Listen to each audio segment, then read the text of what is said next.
আগে ভিডিওর বক্তব্যটি শুনুন, তারপরে বুঝতে পারবেন।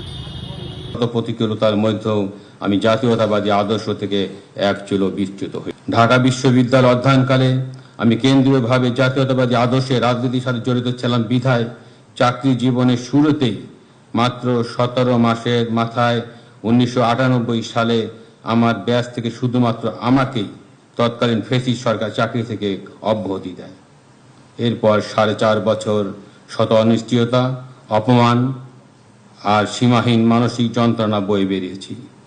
এরপর পেশাগত জীবনে নিষ্ঠা, সততা আর নিরপেক্ষতার সাথে চাকরি করে গেলেও বিগত ফ্যাসিস্ট আমলের 18 বছর একের পর এক পদবঞ্চনা, অপমান, বৈষম্য আর মানসিক নির্যাতনের শিকার হয়েছি।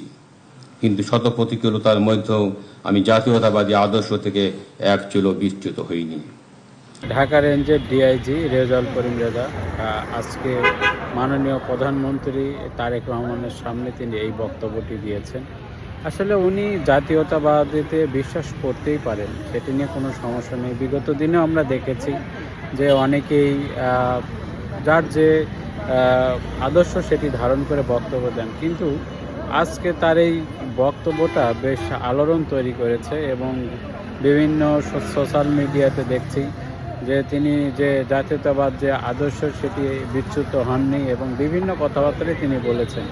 আসলে এই পোশাক পরে সরকারি চাকরি করে এই ধরনের বক্তব্য দেওয়া যায় কিনা এটি আসলে আমার জানা নেই এবং আমার বোধগম্য নয় যে এই ধরনের তিনি বক্তব্য দিতে পারেন কিনা। হয়তো তিনি আদর্শ মনে প্রাণে লালন করতে পারেন, কিন্তু পোশাক পরে এই ধরনের বক্তব্য দেওয়াটা কতটা শোভনীয় সেটি কিন্তু প্রশ্ন থেকে যায়। আর আরেকটি বিষয় সেটি হচ্ছে যে তিনি হয়তো আওয়ামী সরকারের সময় নিপীড়ন, নির্যাতন এবং তাকে হয়তো চাকরিচ্যুত করা হয়েছে। তিনি যেহেতু বিএনপি করতেন তিনি নিজে স্বীকার করেছেন, সে কারণে হয়তো তাকে চাকরিচ্যুত করা হয়েছিল। তবে এইভাবে বিগত দিনে যেমন দেখেছিলাম হারুন সাহেবেরা তারা যেভাবে দালালি করেছে, এই দালালি বলা চলে, হারুন সাহেব সহ আরও যারা ছিলেন একেবারে নির্লজ্জভাবে দালালি করেছেন। তবে কখনো কিন্তু তারা সেইভাবে বলেনি যে তারা আওয়ামী লীগ করতেন বা ছাত্রলীগ করতেন, কিন্তু তাদের কাজকর্মে কিন্তু সেটি প্রকাশ পেত।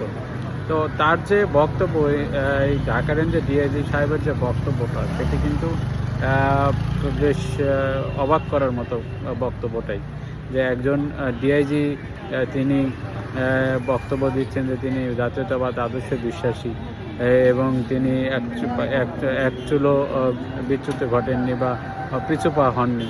আসলে সবই ঠিক আছে, তিনি হয়তো ধারণ লালন করতেই পারেন, কিন্তু তাই বলে একটা সরকারি চাকরিতে পোশাক পরা বাহিনী, একটা বাহিনীর লোক উনি যদি এইভাবে এই কথা বলেন তাহলে নিরপেক্ষতা থাকে বলে মনে হয় না। আসলে নিরপেক্ষতার জায়গাটা তিনি হারিয়েছেন এবং তার কাছ থেকে হয়তো ন্যায় বিচার এবং সেটি পাওয়াও খুব কষ্টকর হবে এবং আসলে ন্যায় বিচার প্রত্যাশা করা যায় না।